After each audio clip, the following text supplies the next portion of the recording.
Unacademy. Let's crack it. Hello दोस्तों, welcome to Pathfind. मैं हूं Rucha Pandey. I hope you all are doing very well. बढ़ते हैं आगे और डिस्कस कर लेते हैं आज के अपने इंपॉर्टेंट टॉपिक। आज का हमारा पॉइंट ऑफ डिस्कशन होने वाला है दोस्तों आईसीसीपीआर के ऊपर। That means international covenant on civil and political rights. चलिए बढ़ते हैं आगे और समझ लेते हैं इस कोवेनेंट के बारे में। चलिए दोस्तों, इसके बैकग्राउंड के बारे में थोड़ा सा जान लेते हैं, जिसके की वजह से हम इस कोवेनेंट को और अच्छे तरीके से समझ सकें। 16 दिसंबर 1966 में यूनाइटेड नेशंस जनरल असेंबली के द्वारा दो इंपॉर्टेंट इंटरनेशनल कोवेनेंट अडॉप्ट किए गए थे। पहला तो है international covenant on civil and political right. दूसरा है international covenant on economic, social and cultural rights, जिसको कि इको सॉक भी कहते हैं शॉर्ट फॉर्म में। और ये जो दोनों इंटरनेशनल कोवेनेंट्स है दोस्तों, universal declaration on human rights के परसुएंस में इन दोनों को अडॉप्ट किया गया था यूनाइटेड नेशंस जनरल असेंबली के द्वारा। तो आप देखोगे कि ये जो international covenant on civil and political rights है, इसको यूनाइटेड नेशंस जनरल असेंबली के द्वारा उनके रिजोल्यूशन 2200 ए 21 में अडॉप्ट किया गया था। कंप्लीटली इन्फोर्स कराया गया था इस कोवेनेंट को 23 मार्च 1976 में। जून 2022 तक आप देखोगे इस कोवेनेंट में 173 पार्टीज आकर के जुड़ी थी। इंडिया के रिस्पेक्ट में अगर हम बात करें तो कौन सी ऐसी रेगुलेटरी बॉडी है जो कि ह्यूमन राइट्स को प्रोटेक्ट करती है एक इंडिविजुअल के, तो वो है नेशनल ह्यूमन राइट्स कमीशन। चलिए बढ़ते हैं आगे और इस कन्वेंशन के बारे में और अच्छे से समझ लें। आप देखोगे कि ये जो इंटरनेशनल कोवेनेंट है on economic, social and cultural right और universal declaration on human rights, ICCPR that is international covenant on civil and political rights, और इसके जो दो ऑप्शनल प्रोटोकॉल्स हैं, इन सबको मिला करके दोस्तों इंटरनेशनल बिल्स ऑफ राइट बनता है। दैट मीन्स कि ये जितने भी कोवेनेंट्स हैं और इनके जो प्रोटोकॉल्स है और यूडीएचआर जो है, इनको सबको आप मिलाओगे तो एक इंटरनेशनल बिल्स ऑफ राइट बनता है एक इंडिविजुअल का। ये जो कोवेनेंट है एक मल्टी लेटरल ट्रीटी के तौर पे देखा जाता है, जो कि बाइंड करती है नेशंस को कि वो रिस्पेक्ट करे एक इंडिविजुअल के सिविल एंड पॉलिटिकल राइट्स को। तो कौन कौन से राइट्स को इस कोवेनेंट के अंदर प्रोटेक्ट करना है एक इंडिविजुअल के, इसके बारे में चलिए जानते हैं। वीडियो को बढ़ाते आगे, वीडियो को आगे बढ़ाने से पहले दोस्तों मैं आप सबको बता दूं कि हमारे जो एक्सक्लूसिव कंटेंट आपके लिए प्रिपेयर करते हैं, अगर आपको इस कंटेंट को एक्सेस करना है तो आपको स्पेशल कोड हमारा एक यूज करना पड़ेगा RP10, जिससे कि आप हमारे कंटेंट को एक्सेस कर पाओगे। साथ ही फ्लैट 35% का ऑफ भी उस पर लगाया जा रहा है, जिससे कि आप हमारे जो कंटेंट है उसको एक्सेस कर पाओगे। इसी के साथ प्रयागराज के हमारे ऑफलाइन सेंटर में एडमिशन्स ऑलरेडी दोस्तों स्टार्ट हो चुके हैं। बैचेस स्टार्ट हो रही हैं 23 जनवरी से। यहाँ पे अलग अलग कोर्सेज दिखाए जा रहे हैं along with the prices. Courses को देख लीजिए वीडियो पॉज करके। काउंसलिंग फॉर्म आप सबके लिए हमारे वीडियो के डिस्क्रिप्शन बॉक्स में एक लिंक देख रहे होगे काउंसलिंग फॉर्म का, उसको भरोगे तो कई सारे बेनिफिट्स आपको मिलेंगे। अगर काउंसलिंग फॉर्म में आपको एडुकेटर कोड पूछता है तो आप मेरा कोड RP10 जरूर से जरूर इस्तेमाल कर सकते हैं। इसी के साथ नंबर दिया गया है, इस नंबर पे कॉल करके आप कोई भी क्वेरीज जो है एड्रेस करवा सकते हो। घर बैठे बैठे जानकारी चाहिए तो काउंसलिंग फॉर्म को जरूर से जरूर भर दें। न्यू दिल्ली के जो मुखर्जी नगर है वहाँ पे भी एडमिशन्स ऑलरेडी स्टार्ट हो चुके हैं। बैचेस 29 जनवरी से स्टार्ट होने वाले हैं। यहाँ पे आप अलग अलग कोर्सेज देख रहे होंगे जिसपे कि फ्लैट 35% का ऑफ लगाया जा रहा है। अगर आपको ये ऑफर अवेल करना है आप मेरा कोड RP10 यूज करें, जिससे कि आप इस ऑफर को अवेल कर सकते हैं। काउंसलिंग फॉर्म भरना ना भूले। अगर एडुकेटर कोड पूछे RP10 को जरूर से जरूर इस्तेमाल। नंबर दिया गया है, इस नंबर पे कॉल भी कर सकते हैं। ऑफर ये जो वैलिड है दोस्तों सिर्फ और सिर्फ 24 जनवरी तक ही ऑफर वैलिड है। इसी के साथ करोलबाग के ऑफलाइन सेंटर में भी हमारे एडमिशन्स ऑलरेडी स्टार्ट हो चुके हैं काफ़ी दिनों से। 27 जनवरी से बैचेस स्टार्ट भी हो जाएंगी। वीडियो को पॉज करके एक बार अच्छे से सारे जो हमारे कोर्सेज हैं उनको देख लीजिए। 35% का ऑफ भी लगाया जा रहा है। RP10 कोड को यूज़ करना ना भूले। नंबर दिया गया, इस नंबर पर भी कॉल कर लें। साथ ही काउंसलिंग फॉर्म को ज़रूर से ज़रूर भरें। चलिए वापस से चलते हैं हम अपने टॉपिक पे। तो दोस्तों इस कोवेनेंट का पर्पस क्या है? आईसीसीपीआर रिकॉग्नाइज करता है एक इंडिविजुअल के इनहेरेंट डिग्निटी को, और इसी के साथ आप देखोगे कि वो प्रमोट करता है कंडीशंस विद इन स्टेट्स, जिससे कि अलाउ किया जा सके enjoyment of civil and political rights.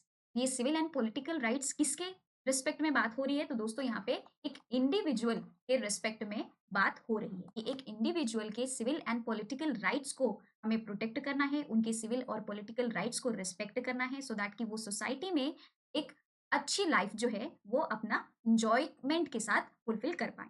इसी के साथ दोस्तों जो भी कंट्रीज इस कोवेनेंट को रेटिफाई करती हैं उनके ऊपर ये एक ऑब्लिगेशन होता है, जिसको कि उनको फुलफिल करना और मानना बहुत ही ज्यादा जरूरी होता है। इसमें की बात की जा रही है कि प्रोटेक्ट करेंगे वो और प्रिजर्व करेंगे बेसिक ह्यूमन राइट्स को।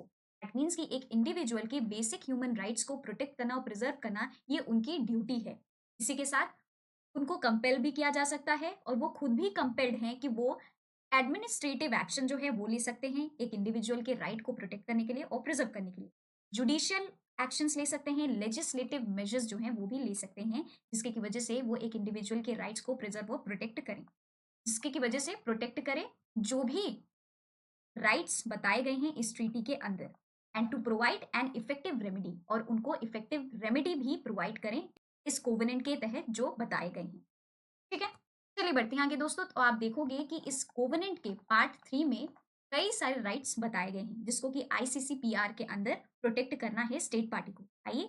आइए दोस्तों इन राइट्स के बारे में जान लेते हैं।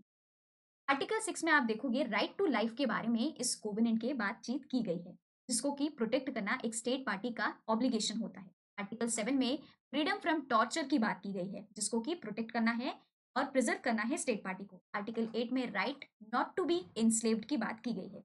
आर्टिकल 9 में right to liberty and security of the person. Article 10 में राइट्स ऑफ डिटेनीज। आर्टिकल 11 में right not to be imprisoned merely on the ground of inability to fulfill a contractual obligation. Article 12 में बात की गई है freedom of movement and choice of residence for lawful residents. Article 13 में बात की गई है राइट्स ऑफ एलियंस, जो कि प्रिजर्व एंड प्रोटेक्ट करना है आईसीसीपीआर के अंदर। आर्टिकल 14 में बात की गई है equality before the courts and tribunals, right to a fair trial की बात की जा रही है। आर्टिकल 15 बता रहा है no one can be guilty of an act of a criminal offence which did not constitute a criminal offence. तो जो ऑफेंस क्रिमिनल ऑफेंस नहीं कॉन्स्टिट्यूट करता है उस ऑफेंस के लिए उनको पनिश या गिल्टी नहीं करारा जा सकता है। आर्टिकल 16 में बात की जा रही है right to recognition as a person before the law. Article 17 में बात की जा रही है फ्रीडम फ्रॉम आर्बिट्ररी और अनलॉफुल इंटरफेरेंस। आर्टिकल 18 में बात की जा रही है right to freedom of thought, conscience and religion. Article 19 में बात की जा रही है right to hold opinions without interference. Article 20 बात करता है propaganda for war shall be prohibited by law. तो ये कुछ ऐसे राइट्स हैं दोस्तों, आप देखोगे आईसीसीपीआर के अंदर दिए गए हैं। और भी कुछ राइट्स है जिसके बारे में मैंने नहीं बात की है इस वीडियो में। अगर आपको पढ़ना है तो आप जो मेन साइट है आईसीसीपीआर की वहां पे जाएंगे तो आपको वो सारे राइट्स जो हैं देखने को मिलेंगे। तो ये कुछ इंडिविजुअल के राइट्स हैं जो कि आप देखोगे कि इसमें सिविल एंड पॉलिटिकल राइट्स हैं जिसको कि प्रोटेक्ट करना। अब हम बात कर रहे हैं दोस्तों आईसीसीपीआर के अंदर जो स्टेट पार्टीज हैं जिन्होंने भी रेटिफाई किया है उनके कंप्लायंस के बारे में। जो रूल्स रेगुलेशंस हैं इस कोवेनेंट के तहत वो उनको कंप्लाई कर रहे हैं कि नहीं कर रहे हैं, मान रहे हैं कि नहीं मान रहे हैं, तो ये मॉनिटर कौन करेगा? तो ये आप देखोगे यूनाइटेड नेशंस ह्यूमन राइट्स की कमिटी है वो ये मॉनिटर करेगी, जिसका की काम है कि वो रेगुलर जो रिपोर्ट्स स्टेट पार्टीज से रिसीव करेगी उसको रिव्यू करेगी कि कैसे जो स्टेट पार्टीज हैं उन राइट्स को इम्प्लीमेंट करवा रहे हैं अपने अपने कंट्री के अंदर।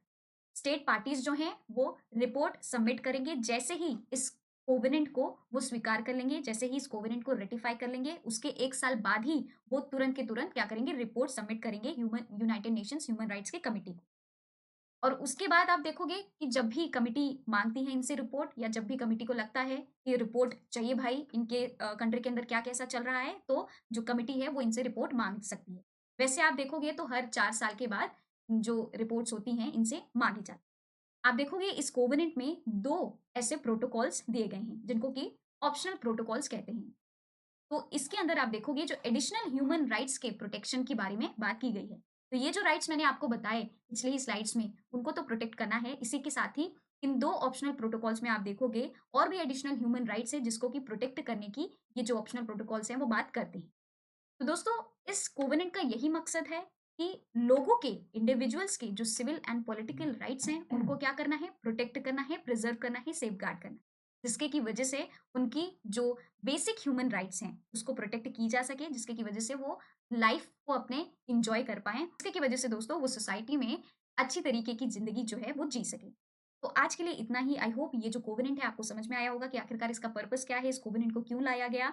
चलिए बढ़ते हैं आगे दोस्तों। अब मैं आपको अपने क्रैश कोर्स के बारे में बता देती हूँ, इससे रिलेटेड जो इन्फॉर्मेशंस हैं। तो दोस्तों करोल बाग के ऑफलाइन सेंटर में सी सैट और प्रीलिम्स के क्रैश कोर्स जो हैं आप सबके लिए लेकर के आया जा रहा है। सी सैट का क्रैश कोर्स स्टार्ट होने वाला है 29 जनवरी से, जिसका की कोर्स प्राइस है 20,000। खुद को एनरोल करवाएं जल्द से जल्द। जो हमारे प्रीलिम्स का क्रैश कोर्स है वो 22 जनवरी से हो रही है स्टार्ट। कोर्स फी है 25,000। खुद को जल्द से जल्द दोस्तों एनरोल करवा लीजिए, जो कि हमारे करोल बाग के ऑफलाइन सेंटर में आपको ये जो क्रैश कोर्स हैं देखने को मिलेंगे। ठीक है, अब मैं आप सबको हमारे जो काउंसलिंग फॉर्म के भरने के बाद जो बेनिफिट्स मिलेंगे उसके बारे में मैं बता देती हूँ आप सबको कि क्या-क्या बेनिफिट्स आपको मिलने वाले हैं। पहला है फ्री डेमो क्लासेस, दूसरा है ऑफलाइन करंट अफेयर्स के जो क्लासेस हैं वो कंडक्ट कराए जाएँगे, वन ऑन वन मेंटोरशिप मिलेगी, एडुकेटर डाउट सॉल्विंग सेशन भी आप सबके लिए कंडक्ट किया जाएगा ऑफलाइन हमारे सेंटर है वहाँ पे, फ्री मैगज़ीन, लाइब्रेरी, वाई-फाई भी आपको ये सारी फैसिलिटीज़ भी ऑफलाइन सेंटर में मिलेंगी। दोस्तों किसका कर रहे हैं इंतज़ार? जल्द से जल्द हमारे ऑफलाइन सेंटर में एनरोल करा लीजिए। Bye bye, take care, have a good day. Video अच्छी लगी हो तो लाइक करें, वीडियो बहुत अच्छी लगी हो तो शेयर भी कर सकते हैं। अपनी कमेंट और ओपिनियन जो है वो भी शेयर कर सकते हैं हमारे साथ। आज के लिए बस इतना ही। वीडियो को ज़रूर से ज़रूर लाइक करें और इसी के साथ चैनल को सब्सक्राइब करें हमारे अपडेट्स जो आते रहते हैं उनके लिए। Bye bye, take care.